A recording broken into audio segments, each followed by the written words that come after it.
নবী করিম সাল্লাল্লাহু আলাইহি ওয়াসাল্লাম মদিনার কোনো এক বাগানের মধ্যখান দিয়ে হেঁটে যাচ্ছেন তার সাহাবীদের সাথে করে নিয়ে।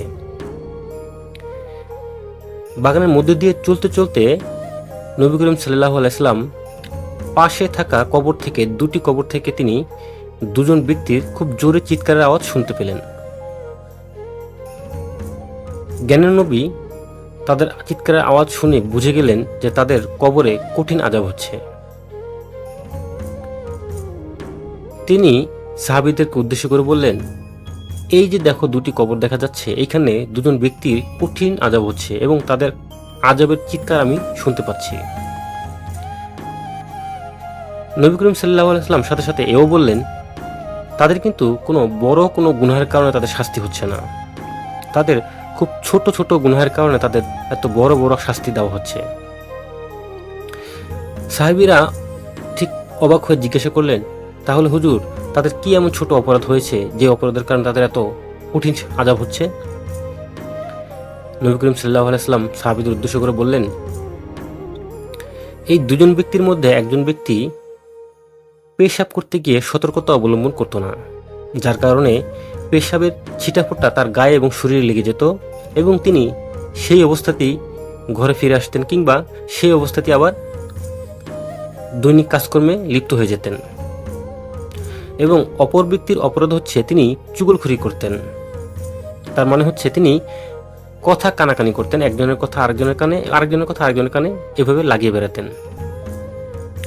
এই দুটি গুনাহই খুব ছোট গুনাহ বলে আমরা সাধারণত মনে করি, কিন্তু এই ছোট গুনাহের কারণেই তাদের এই কবরে কঠিন আযাব হচ্ছে। নবী করিম সাল্লাল্লাহু আলাইহি ওয়াসাল্লাম সেই মুহূর্তে সাহাবীদেরকে কাঁচা গাছের ঠালা কেটে আনতে বললেন।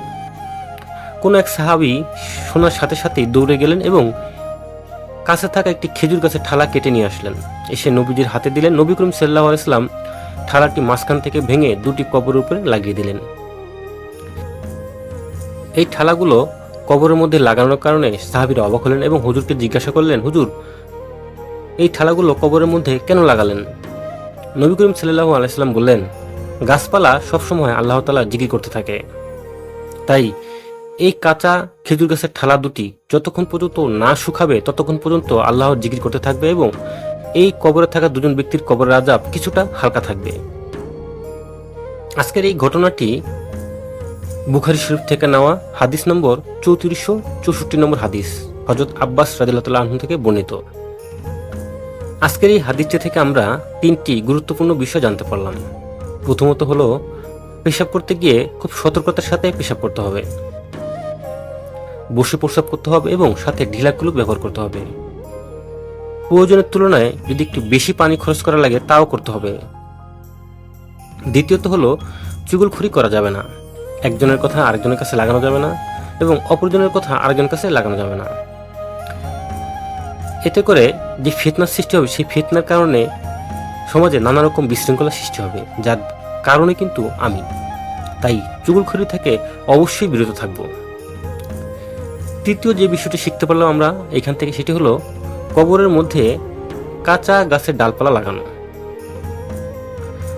আমাদের যারা আত্মীয় স্বজন, পাড়া প্রতিবেশী কেউ মারা যাবে, অবশ্যই আমরা কবরের মধ্যে কাঁচা গাছের ঠালপালা লাগিয়ে দিব, যেরকমটি হাদিসটির মাধ্যমে আপনারা শুনতে পারলেন। হয়তো আমাদের আশেপাশে খেজুর গাছ নাও থাকতে পারে, খেজুর গাছ না থাকলেও আমরা চেষ্টা করব কোনো কাঁচা গাছের ঠালা আমরা কবরের মধ্যে পুঁতে দিব। যতক্ষণ কাঁচা গাছের ঠালপালা আল্লাহ তাআলা জিকির করতে থাকবে ততক্ষণ পর্যন্ত কবরের আযাব কিছুটা হালকা থাকবে। অবশ্যই এই তিনটি গুরুত্বপূর্ণ বিষয় আমরা পালন করব খুব সতর্কতার সাথে।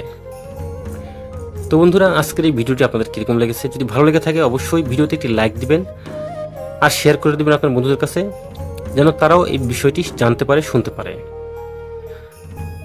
আমার চ্যানেলটি যদি আপনাদের কাছে বেশি ভালো লাগে থাকে তাহলে তো অবশ্যই চ্যানেলটি সাবস্ক্রাইব করবেন এবং পাশে থাকা বেল বাটনটি অন করে দিবেন, যাতে করে পরবর্তীতে এরকম নতুন নতুন তথ্য বিষয়ক ভিডিও আপনাদের সামনে হাজির করতে পারি সবার আগে এবং আপনারা সেটি পেয়ে যাবেন সবার আগে।